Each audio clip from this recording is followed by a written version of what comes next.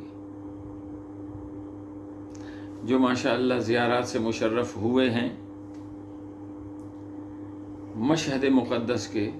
بازار امام رضا علیہ السلام، اس کا جو مین گیٹ ہے اس کے اوپر فارسی میں ایک عبارت لکھی ہوئی ہے، عالم محضر خدا است، در محضر خدا معصیت نہ کنید۔ ظاہر ہے انہوں نے امام خمینی رضوان اللہ تعالی علیہم وعلی علمائنا المستشہدین فی سبیل اللہ، ان کی زبان سے سنا، انہوں نے ان کی طرف منسوب کر کے یہ جملہ بازار امام رضا علیہ السلام کے مین گیٹ کی زینت بنا دیا۔ لیکن مجھے یہی جملے روایت معصوم میں ملتے ہیں۔ معصوم ارشاد فرماتے اتقوا معاصی اللہ فی الخلوات فإن الشاہد هو الحاقب۔ اللہ کی نافرمانیوں سے تنہائیوں میں بھی بچو، اس لیے کہ جو تمہارا حاکم ہے وہ شاہد بھی ہے، وہ تمہیں دیکھ رہا ہے۔ اور اس بازار امام رضا علیہ السلام کے اوپر لکھے ہوئے جملے کا بھی یہی مطلب ہے، یہ پوری کائنات اللہ کا دربار ہے، کم از کم دربار خدا میں کھڑے ہو کے تو گناہ نہ کرو۔ جی، تو دوسرا اثر جو معرفت توحید، رب کریم کی معرفت سے انسان پر اثر ہوتا ہے، وہ یہ ہوتا ہے کہ اس کے اندر خوف خدا پیدا ہو جاتا ہے، وہ اللہ کی نافرمانی سے ڈرنے لگتا ہے۔ اور بلا شبہ یہ بھی ایک حدیث مبارک ہے، من خاف اللہ اخاف اللہ منہ کل شیء، جس کے دل میں خوف خدا پیدا ہو جاتا ہے، یعنی جس کے دل میں اللہ کی نافرمانی کا ڈر پیدا ہو جاتا ہے، تو پھر اللہ ہر چیز میں، کائنات کی تمام مخلوقات کے اندر اس خوف خدا رکھنے والے بندے کا ڈر اللہ پیدا کر دیتا ہے۔